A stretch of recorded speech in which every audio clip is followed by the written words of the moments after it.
Hello everybody, Christian from Treasure Town here, and today we're going to be speaking about the 1981D penny that is worth significantly more than 1 cent. Now, oftentimes it's going to be worth, 10, 20 bucks just because there's something called a variety on it, so you can look closely and see if you've got one of these rare things, or if you have it, collectors will pay significantly more for it. There's also some errors that have a similar thing going on that you should be aware of, and then there's also the condition at which it becomes a conditional rarity. So I'll explain all of that in the presentation. Let's get right into it. And let's get right into it. Only going to cover the cent itself really briefly. You can pause this if you'd like, but it's going to be copper. 1981 should be 3.1 gram, 95% copper coins. They're worth more than a cent with their metal value, but you can't melt them down because that's illegal according to the US government. So the coins that are worth a lot of money here are going to be mint state 67 and up for purely conditional rarity. We'll talk next about the varieties, which is what I really like, but I still think it's important to go over this. Mint state 66 plus, 30 bucks, but these aren't like a really liquid. It's not like these coins are being traded around a ton. There haven't been any finer than 67 plus, and if you can get that, it's a $5,000 coin.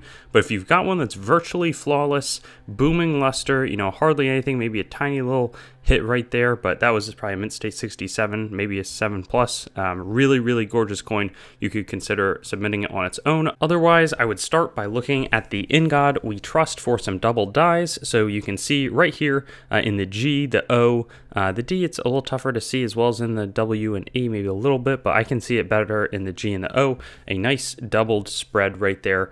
These coins are about $5 in AU53, and then 10 to 20 in mint state. If it's really nice and clearly has the doubling, I think $20, 25 bucks could be reasonable for it. Some of the estimated values were a little bit higher that I found elsewhere, but certainly some good coins to be on the lookout for. There's also a fair amount of repunched mint marks, but I wanted to highlight some of the more significant ones from my perspective. Right here we see a nice extra serif right there in the bottom left that you can see because the mint mark's been rotated in between the punching. So the value on this is going to range probably not too much above $10, but for a nice example, if it truly is a mint state 65 coin and you have a nice example, people will pay up for that if it's clearly attributed.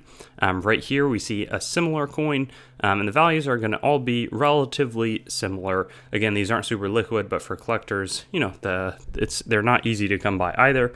A nice tilted repunching in the top serif. There's also going to be this one where you can see on both sides where there's a little bit of some splits all throughout. And then here as a fourth, there's a nice split in the bottom left. So that one's nice. And then in terms of some of the errors, this is a triple curved clip. So when they're punching the blank planchets out of the sort of flat sheet of metal, sometimes the metal doesn't get pushed forward enough and instead creates these clip coins where there's a curved clip here.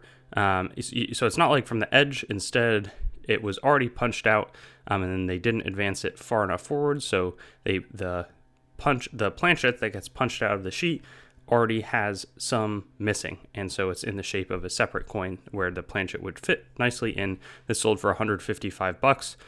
Here we see one struck on a 10-cent blank, sold for 800 at a heritage auction. And this one's in really nice condition. There are just so many of these being produced where there's bound to be some dime planchets that get struck up, though they're pretty rare and you're not going to find them in change or anything. And then lastly, this is just a really nice example of a struck off center coin, 55% off center. Nice eye appeal, though a little bit of spotting, but still a really nice red-brown example for 130 bucks. But I always think the main thing to focus on is the varieties. Some really nice ones all along here with the serifs, and then actually a pretty good split in terms of the separation on the GOD for the double die obverse. Thanks for watching the video. I'd encourage you to like the video, comment, and make sure to subscribe to my channel. And I also have Facebook, Instagram, Twitter, and some other social media platforms. You can also go to my main channel website, treasuretownYT.com, to learn more about the channel and sort of stay in contact. I also will eventually host all of these videos on coinsmetalscards.com, which will be both news, marketplace, and coin information. I do have the goal of eventually getting pretty much every US coin, date, mint mark, denomination on the channel with a similar video to the one that you just watched, and that will likely all be hosted there. And then I also have treasuretowncoins.com, which is sort of my coin dealing wing, coin dealing only entity that is a little bit less focused on content production. So thank you so much, and I'll look forward to seeing you on some of my other videos. I also have videos that are not just the date mint mark denomination recap in this format, so you can check some of those out, and I'll have fun seeing you there.